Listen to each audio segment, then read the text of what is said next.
And then he looks at them and says, you of little faith. But you of little faith doesn't mean that you have no faith. It just means that you have immature faith. You have faith that needs to grow. And how does faith grow? It grows in the storm. How about we count it joy when we go through various trials? Why? Because our faith is getting a lot stronger. Our faith is growing. It's the atmosphere we need for great expansion.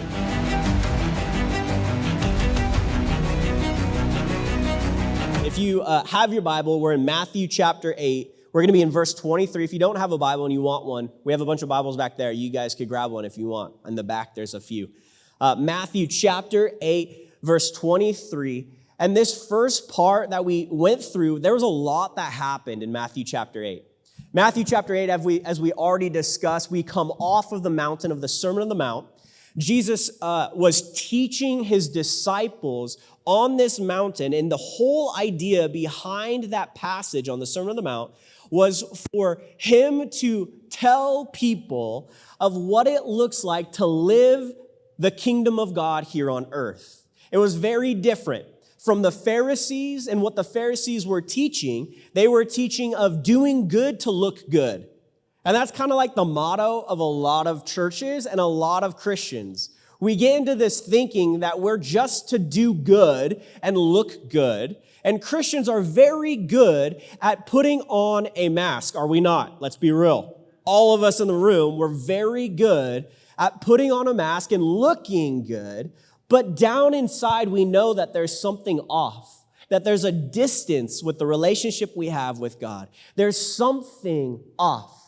And the reason being is because the reason we're looking good is for the praises of men, the pats on the back from other people, just to say, oh, you're so good. But deep down inside, we know there's a darkness. And every single one of us, we have that. We have this fight within us, this constant battle within us. And Jesus was wanting to show us a different reality, a different culture. And he taught us what it looks like to love your enemy. Sounds completely ridiculous. If someone punches me in the face, let's be real. My first response isn't to be like, all right, go ahead, punch this side now. Go ahead, it'll be fun. No, my first response is like, all right, bro, you want to go? Crack my neck, take my earrings off. That's so weird to do that. Isn't that what girls do? But I would do it. Come on now. But, I would want to fight. And in the same way, Jesus is like, hey, if a Roman guard comes up to you and says, take my shield and all of my gear and walk a mile with me. Jesus was like, hey, how about you don't just walk a mile, walk 2 miles with him. We found out that the Roman law, soldiers had that ability to call whoever they wanted and give them their shield and all of their gear and say, you're now my pack mule. You're going to, carry this for a whole mile. And Jesus was like, hey, go beyond that. Bless them, love them. We got off the mountain. It was really interesting because right off of the mountain, the first person we see is a leper. It tells us that Jesus is walking and there was a bunch of people just following him, okay? He's very popular at this time. And all of a sudden, a leper jumps out in front of him, a guy with a leprous disease, which means his skin is like literally eating itself. It's going to fall off and decay after a while because at this time, they didn't have any cure for leprosy. So typically, if there's a leper in the room, they have to declare that they are unclean and they have ripped clothes so you're able to visualize that they're unclean and you would stay away. This leper says, if you will you heal me, Lord? And I love it. Jesus right away says, I will, and then touches the dude. Just think about that. We talked about this a couple of weeks, but could you imagine everybody following Jesus? As Jesus is like, yes, and he's about to touch this leper, everybody was losing their mind. Like, no, don't do that. Stop. You are going to die. And Jesus just straight up just says, I don't care. This man needs to be healed. And I love that there was this humility of the leper where he asked, God, what is your will? And we found out that Jesus absolutely came to heal. And we argued the fact that these healings that Jesus does, as you see in the Gospels, points to a deeper message. A lot of times we see these healings and we're like, oh my gosh, that's so cool. The guy was healed of his blindness, his leprosy, all these things. It's great, it's wonderful, but it's for a moment. And let's think about that. If God heals even our physical ailments, that's great, it's wonderful. But we have eternity to live. These physical ailments aren't going to be anymore in heaven. So it's momentary. And it's great that we get these healings, but Jesus ultimately came to heal what was broken by sin. And we argued that also with the Roman centurion. Everywhere he went, he desired to touch. He desired to touch people and heal them. And the reason being is that touch spoke way more than just healing. And even in our life, maybe God wants to touch our life in certain areas. And think about that. Touch. As a spouse touches his wife, her husband. Think about that. What does that show? It shows more than just love. It shows safety. It shows comfort. It shows that you're seen, that you're protected, that you're cared for, all of the above. And what Jesus was doing was not just healing them, but bringing them in to a right relationship with him. And you think about that, the leper ran around saying he was unclean, excommunicated from everyone. He felt like he was not worth anything. People treated him as if he was not worth anything. And maybe there's been times in our life where we have felt worthless. And what's so beautiful is Jesus sees this leper and isn't scared of the disease, but welcomes him in. And that's our God. That's who we serve. We found out the centurion too had crazy faith. A Roman centurion is not a Jew. A Roman centurion is a Gentile that does not worship Yahweh. But this dude had a lot of faith in Jesus. So much so, he was like, listen, Jesus, I understand authority and how authority works. I'm in charge of 100 men. I talk to my guy, say, hey, come here. He comes. I say, go. He goes. I say, do this, and he does this. And I just love it. The Roman centurion says, Jesus, I believe that you can do that with disease. I believe you could speak and say the word, and it will be gone. That's crazy. The amount of faith he had. Last week, we talked about it went on to bigger healings and more healings. And a lot of times when we read the scriptures, we see these healings, right? And we're like, all right, let's count all the healings of Jesus. 1, 2, 3, 4. And you start counting the healings. Come to find out, at the last part of that, it talks about how Jesus just healed many people of diseases and illnesses, and that he cast out many demons. You're like, all right, how many is many? It says that he was there for quite some time. At the end of John, I love it. Every single time I read that, I just kind of laugh because John's like, dude, listen, if you were to write down all of the miracles and the healings of God, you wouldn't be able to contain it on this earth. It would be too big. There would be too many going on. You can't even understand it. He was healing everybody. Everywhere he walked, he was like, be healed, be healed, be healed, like just healing constantly. Yes, Dylan, just like that. But he was healing constantly. And that was why he came, was to heal for sure. But he wanted to also restore us, restore ultimately what sin broke. And it's just, as we continue reading about the story of Jesus, friends, let's just lean into that. All over these pages is revealing to us God's heart. All over the Gospels, Jesus is just like wanting to not just tell you about it, but show you what's going on. He just got done teaching the most famous sermon of all. And he's not just going to leave the sermon at the pulpit. He's going to walk off the mountain and actually do it. And I love it. The greatest leaders of all are not ones that just talk a good game, but they're the ones that walk it out.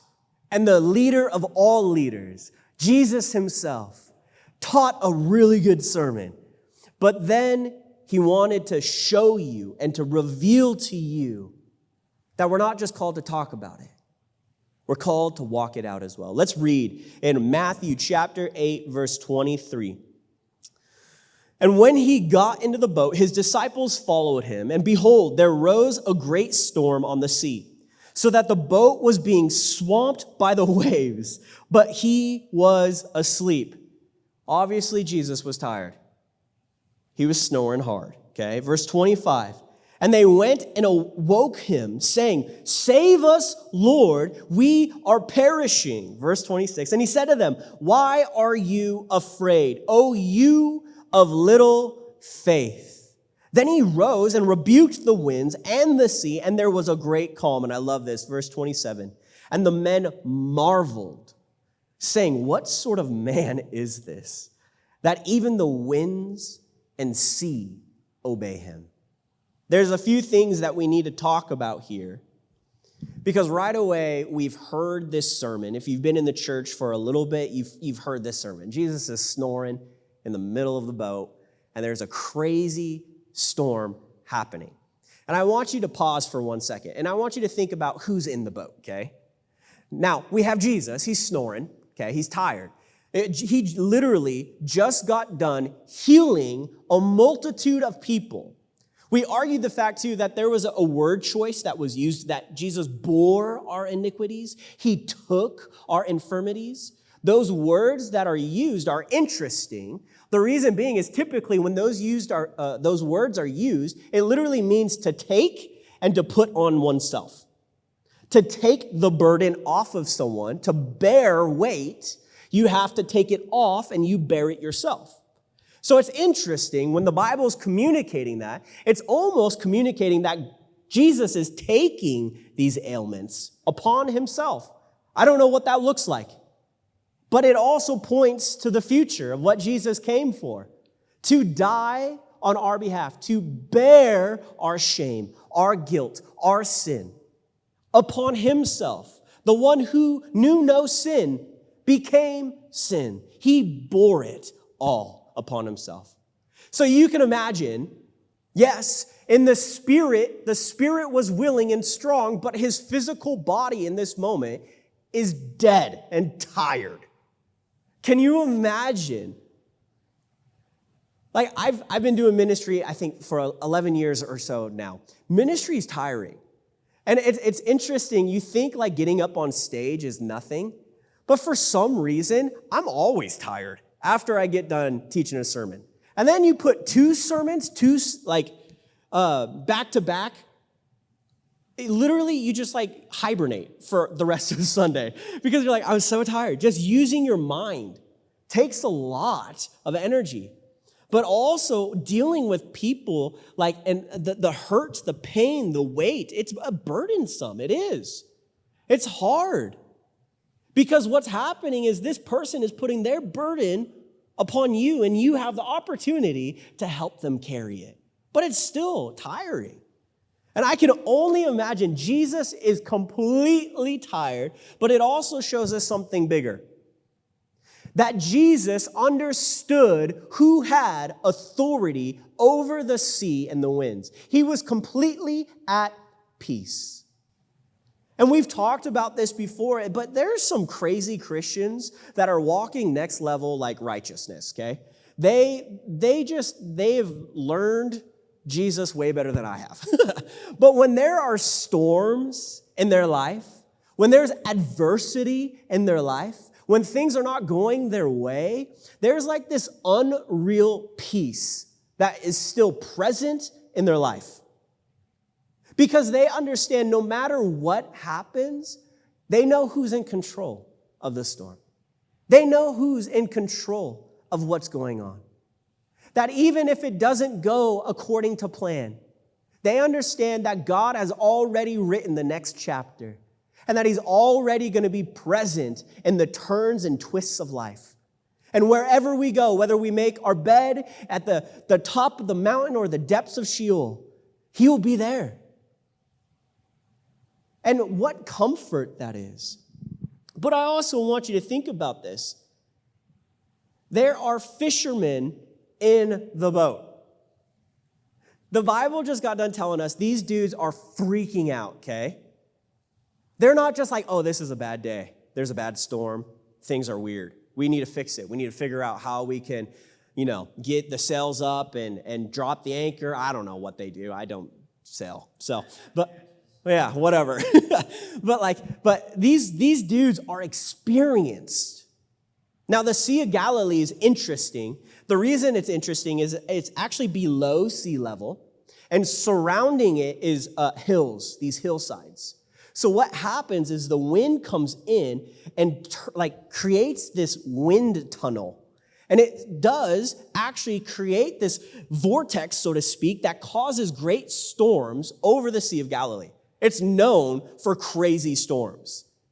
And Jesus is sleeping in here, and these fishermen who are experienced are scared, which tells you something, that this isn't just a normal storm. This isn't just a storm that they've gone through. This is a storm that seems almost supernatural. This storm is raging. And I want you to think about that for 1 second.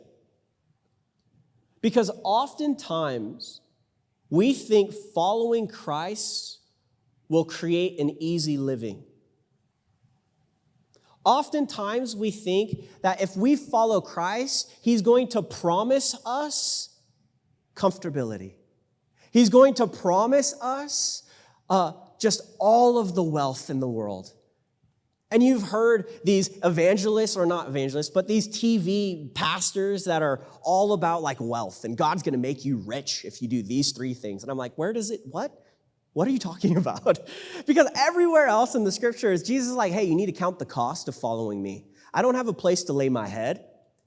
The birds do, but I don't.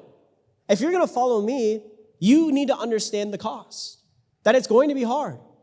Jesus even says, hey, they hated me. Guess what? They're going to hate you too. Have fun. There is a cost. Jesus goes one step further and says, hey, how about you pick up a cross and walk it out, bro? And the cross was literally the most gruesome, painful death. So what he's saying is pick up death and walk it out. Die to yourself and walk it out. It's crazy. We found out just before this happened, Jesus spoke to them and said, hey, let's go to the other side of the sea. Where he was in Capernaum, okay? And Capernaum was his home base, is where he was working, where Peter and Andrew also lived. It was kind of the home base of Jesus' ministry. It was Jewish population, but there was a Gentile presence with the Roman garrison. There were soldiers there, so there was a high population of Roman soldiers too. But when they go across the sea, we're going to find out that it's not Jewish territory, that it's actually crazy Gentile territory, okay? People that do not like God, they hate God. And what Jesus just said is, hey, I want you to get into the boat and go to the other side with me. What he's saying is, I am going to put you through a storm to get to a place where people hate you. Does that make sense? In our head, we think ministry, we think serving God, that there's supposed to be all these people that come and listen and hear and, they're all amazed. But guess what? Maybe God sent us to a place where people hate us. But who cares? Because we understand that we were sent here for a reason. That there are people out there, whether they hate God or hate us, we understand that there is a soul attached to a being. And that soul absolutely is going to be going somewhere for eternity. We understand that our life is but a vapor, here today and gone tomorrow. We understand that things can go sour real quick. We understand that we have a higher calling, a purpose, where God desires an intimate relationship with us here now so that we can carry that into eternity.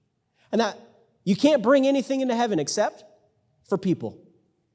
That we absolutely have the privilege of coming in contact with people, whether they hate us or not, but giving them something of worth, of value. And Jesus understood on the other side, there was not good things happening. We'll get there in a second. But I want you to understand something. Maybe there's a storm in your life that Jesus has actually sent. Now the question is, why on earth would Jesus send us into a storm? Why would he do that?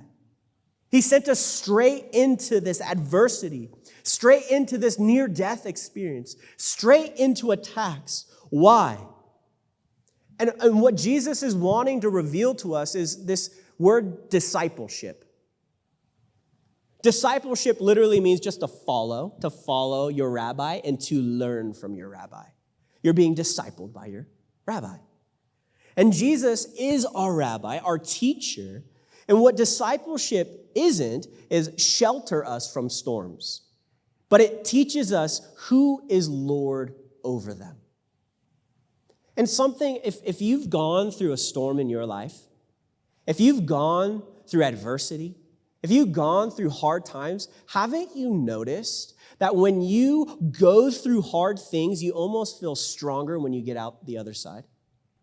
Have you noticed, like if you are a rock climber and you've been just rock climbing on boulders, okay? You've just been bouldering and it's just easy, okay? It's easy. You fall off, you hit a pad, call it a day. But all of a sudden, you're challenged to rock climb this crazy cliff. And if you let go, it hurts. You know what I mean? You let go. There's more at play. There's more risk involved. But what ends up happening as you learn how to climb and go a little bit higher, you get a little bit more confidence in your ability to go a little bit higher and higher and higher. And the heights that used to scare you, the heights that were just traumatizing to you, all of a sudden become lightweight to you. And you're able to get higher and higher and higher. And hopefully, friends, when we get through a battle, when we go through a storm, we understand that God is helping us and reminding us that this battle is minimal, small to our God. That he is able to get us through this storm. He is able to silence the storm with just a word. And I want you to hear me on this because a lot of people, I've talked to a lot of young people, and a lot of them when they get out of high school and they go into college, they try to deconstruct their faith and talk about why God is not real. And one of the biggest arguments that I hear is the absence of God or the silence of God. A lot of times we expect, well, God spoke to people in the Bible audibly. He also used a burning bush to just light up out of nowhere and speak to Moses. Why doesn't he do that to me? Why doesn't he speak audibly to me? If God is a good God, why is he silent? And a lot of times, I feel like we're not completely understanding how God communicates. Because oftentimes we expect God to communicate outside of us, externally, through all of these things, which he does. The Bible tells us through his very nature, his creation, it speaks to us. If you do the research and look into creation and how we are strategically placed in the galaxy, so much so that Jupiter even protects us from meteorites. Oh, is that by chance? And that the moon, that we only have one moon instead of two moons, not pooling in contrast, but there's one moon that cycles that allows us to have day and night and have also seasons and helpful with that. And then the access, the twist, all of this is strategic. But then also we need to understand the Bible tells us that when we give our life to Jesus, something happens. All of a sudden we are inhabited by God himself. Did you know that God speaks to you regularly, often? He uses your thoughts to communicate. But what's interesting is when he's communicating, we also have a responsibility to understand that there are multiple spirits at play. That there are spirits that also maybe we have or have entertained that are against God, and we need to be very careful and test the spirits. And how do we do that? By reading the Word of God. If it is against what the Word says, then obviously we understand that is a contrary spirit, an evil spirit, and not a godly spirit. But God communicates to us regularly. But there are seasons where God is silent. And it's interesting, what I've learned is God is often silent when you're in a storm. Have you noticed that? Like you're in a storm, you're like, hey, God, what's up? Like, where are you at? What's going on? I need help. It's a Tuesday, and I've been here for many Tuesdays. Please help me, Lord. Like, what on earth is going on? The question is, why is God silent? But I want you to remember this. God's silence in our storm is not his absence, okay? He's still near. It's a training ground for trust sometimes. Jesus sleeps to teach us the depths of our faith. Did you notice what happens? While he's sleeping, they freak out. It's revealing of where their faith is. And then he looks at them and says, "You of little faith." When we read that, a lot of times we're like, dude, Jesus is harsh, savage. Why would he be so mean? But you of little faith doesn't mean that you have no faith. It just means that you have immature faith. You have faith that needs to grow. And how does faith grow? Well, it grows in the stretching. It grows in the storm. James talks about this. How about we count it joy when we go through various trials? Why? Because our faith is getting a lot stronger. Our faith is growing. It's the atmosphere we need for great expansion. And when we go through various trials and Jesus is quiet in those moments, and if you're freaking out and you hear Jesus say, "Oh, you of little faith," say, "All right, there's opportunity to grow." That's all it is. Jesus is calling out the fact that there's opportunity to grow. There's opportunity for growth. You of little faith. And then he quiets it. And it's interesting. Just a word he speaks, the waves stop, the winds stop, and all of a sudden, all of his disciples are like, okay, we knew Jesus could heal bodies. That's one thing, okay? We've seen doctors, they've healed bodies. That's one thing. But all of a sudden, he could talk to something that's like, doesn't have order or like make sense, or like, how do you speak to waves and say, "Be quiet, it's okay. They're there." You can do that to a person, right? "Be quiet, it's okay, they're there." Maybe they'll get the hang of it. But a wave, "Be quiet, they're there." And it just stops. To the wind, he's like, "Shh." And it just stops. And all of a sudden, their fear turned to wonder. And honestly, I think that's the beginning of real worship. When our fear of God, I believe that we should absolutely have a fear of God. If you've heard someone say, "Oh, fear isn't just fear, it's like a reverence." No, it's a fear. There is most definitely a reverence, but you also need to understand that God can definitely, just like Thanos, snap his finger and just end it all, if that's what he wanted. And what that does, that reverence, that fear of God, puts us in our place under God, under his authority. So we understand his power and our power are very different. And what that means is that we want to fall in line with what he wants and what he desires. But what's crazy is their fear turns to this awe. Wow. God is powerful. That could be fearful. Some people think God's out to get them, to hate them, to kill them.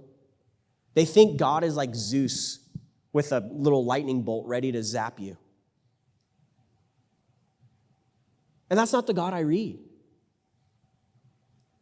It's interesting that God, yes, he has the power to kill, to destroy, and he will in end times. But his real agenda is to welcome you into a relationship. And when we understand that, there is this worship. All right, let's finish this last part. Verse 28. "And when he came to the other side, to the country of the Gadarenes," That one. Yep. 2 demon-possessed men met him, coming out of the tomb so fierce that no one could pass that way. And behold, they cried out, "What have you to do with us?" This is really interesting. You ready? "O Son of God, have you come to torment us before the time?" Interesting. Jesus the tormentor. That's a cool name.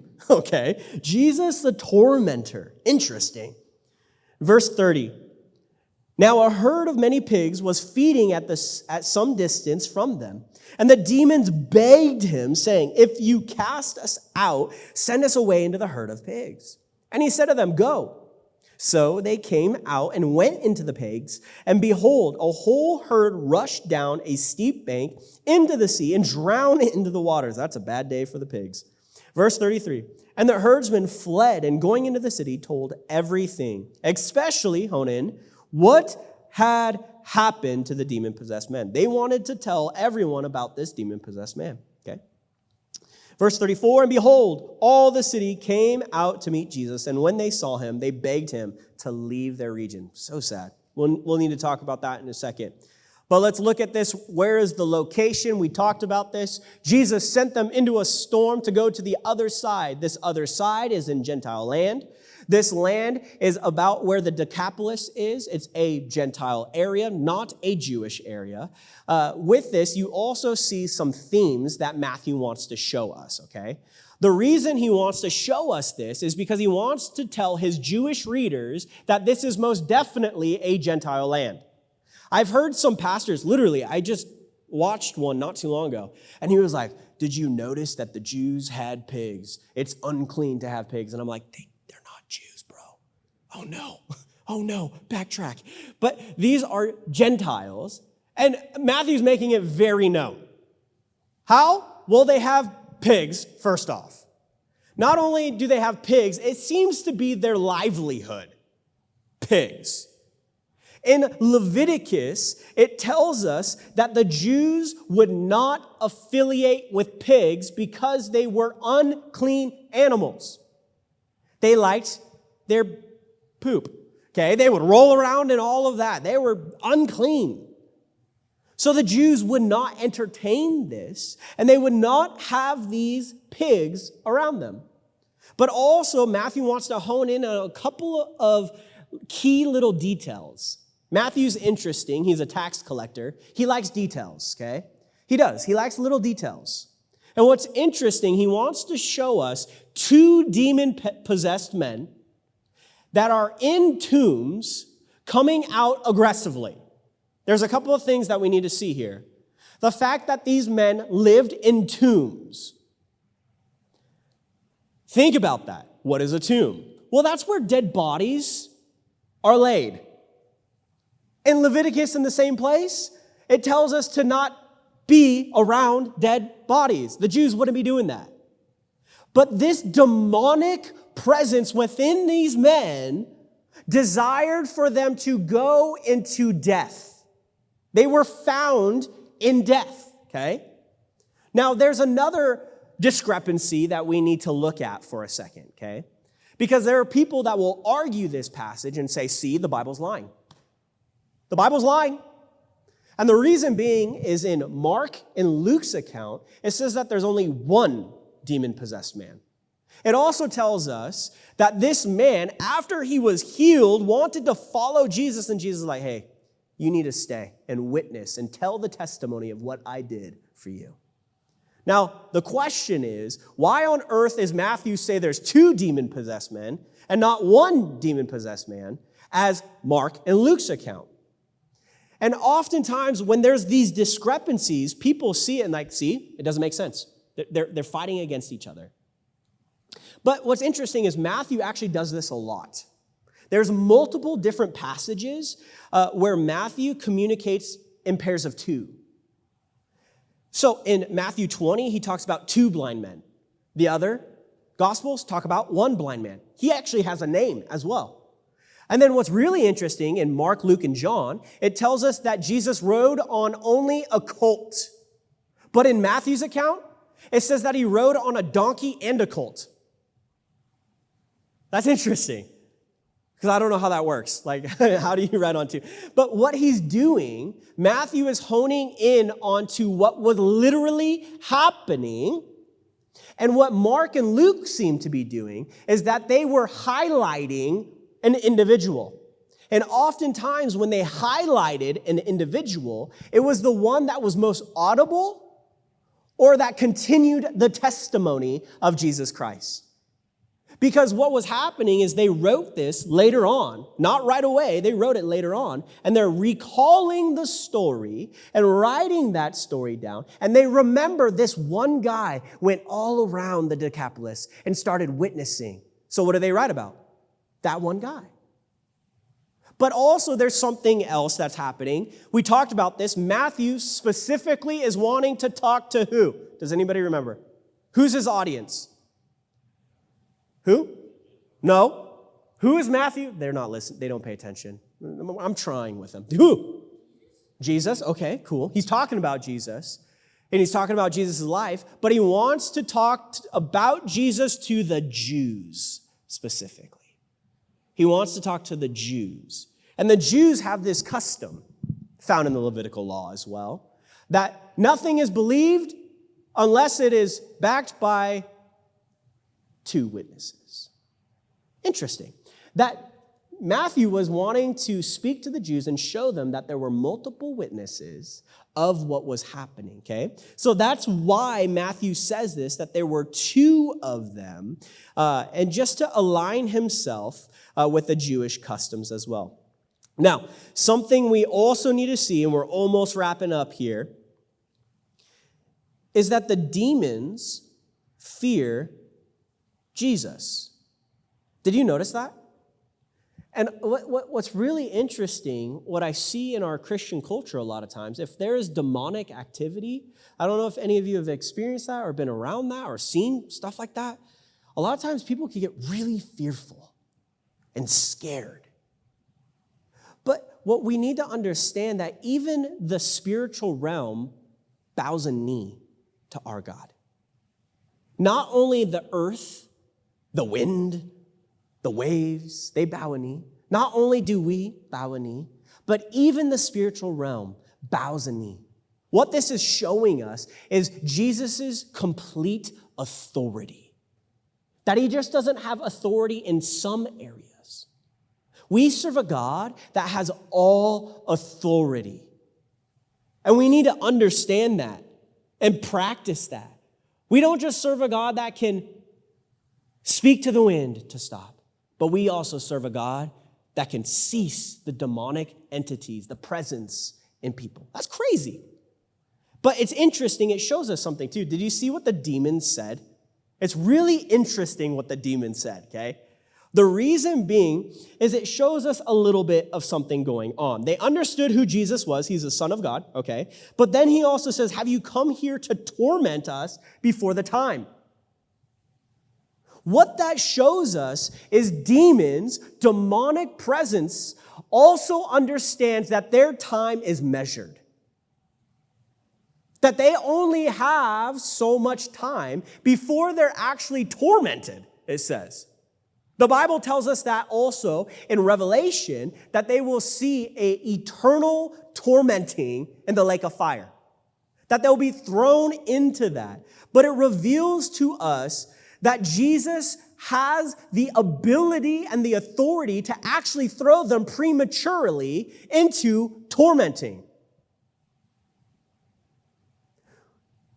Which we could go down a theological rabbit hole here and go on forever and ever. But really quickly, Jude talks about that the demons left their proper abode. We find out in Genesis 6 that these angels were fallen angels and had sexual relations with females, human females. They created these Nephilim, these giants with evil spirits as well. And it's interesting, these angels that left their proper abode, we also find out angels are not to be married like men and women. They're not to be married or given to that because they're to be pure and follow the Lord, okay? But they left that proper abode, and it actually tells us that there is an abyss, that there are demons or demonic entities already thrown into that abyss. And in Revelation, we find out that that abyss actually opens up and crazy things happen when that happens.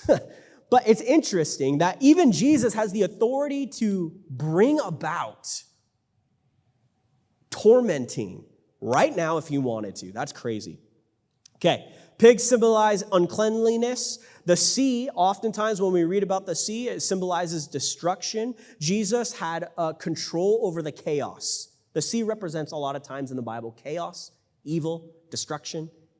You think about it in Revelation, there will no longer be a sea. What it's talking about is there will no longer be evil and chaos, okay? There will no longer be that. And I want you also to see something. Demons always lead to destruction. They're just like their father, the father of lies, who is a thief that comes to steal, rob, and destroy, okay? Their end goal is always self-destruction. And then what we see, and this is the saddest part, and we'll end it here. Did you notice the whole town came out to see Jesus? Did you see that? It literally communicated, and behold, all the city came out to see Jesus. The question is why? The first answer is their entire livelihood just fell off of a cliff. Can you imagine your bank account falling off of a cliff? It's all gone. Everything that you had for safety net, your savings, your comfortability was just taken from you by this man named Jesus, that he even allowed it to happen. This is where people get uncomfortable, that Jesus allowed these people to hurt because their economic wealth was just taken from them. But I want us to hone in, why was the economic wealth that they had taken from them? And would you say that it was a proper payment for what was received? And a lot of us struggle with that. That if we are able to lose everything and one person comes to know God, was it worth it? Was it worth it? And a lot of times we struggle with that because we want to have some sort of control. I've taught that sermon before. You guys heard it. But irresponsible. What really is irresponsible? Following God or storing up treasures here on earth? Because the world tells us to store up so much so that we could have a better life to come. I think it's important for us to save. Do that. But if that becomes our only agenda, our only motive, and we're not willing to let go, when God calls us to let go, we're not being obedient, and therefore we're actually being irresponsible towards God. Maybe not irresponsible towards the world, but irresponsible towards God. When God's calling us into something wonderful, something where it takes a whole lot of faith. And I think it's interesting that the whole town comes out and is upset at the price for this demon-possessed man or men. They were unwilling to let go of pigs, something that was unclean, so that someone can be healed. And I want you to hear me in this. A lot of us are holding on to pigs, and we're not willing to let go to see people healed. I believe that there are most definitely things in our life that we need to learn to let go so that we could step in to healing. And are there pigs in your life that you're unwilling to lose, even if Jesus offers freedom? The unclean things.